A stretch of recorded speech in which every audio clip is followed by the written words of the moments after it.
Matthew chapter 3 verses 16 and 17 says, "And Jesus, when he was baptized, went up straightway out of the water, and lo, the heavens were opened unto him, and he saw the Spirit of God descending like a dove, and lighting upon him, and lo, a voice from heaven saying, This is my beloved Son, in whom I am well pleased."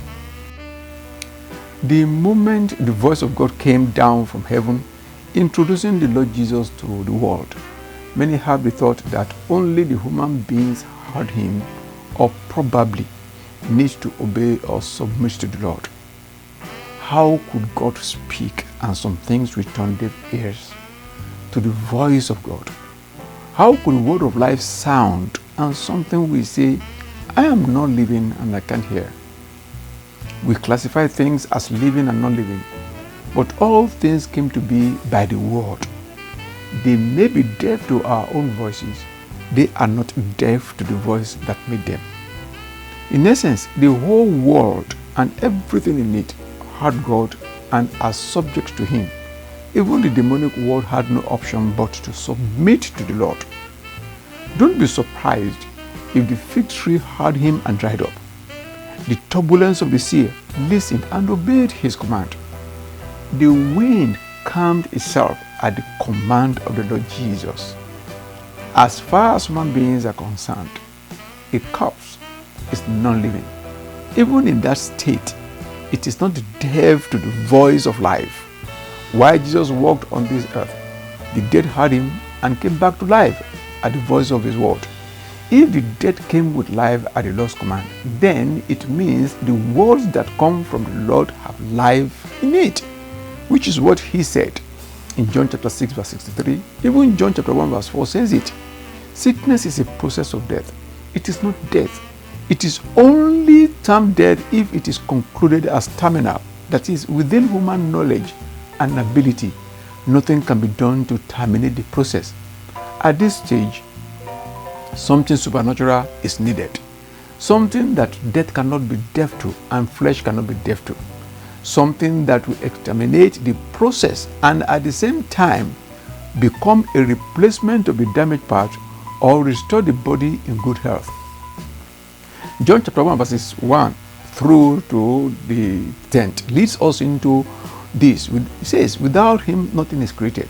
In him is life. He became flesh." It is talking of the word here, and that which is in the word is virtue. In the Old Testament, it is strength in meaning and is applied to physical ability, and those who have it were called men of valor.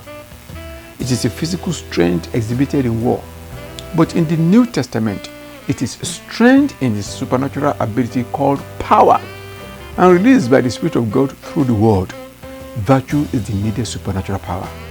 It is a supernatural power not within the knowledge or ability of man. It creatively carries life. It is a game changer. The virtue of the Lord is more than enough to kill the process of death. Virtue is mentioned in 6 places in the King James Version of the Bible, and it is in the New Testament. In them, life and healing are the subjects. The gospel tells us that it emanates from the Lord. The epistle teaches us that the ways from our hearts or thoughts should be of virtue.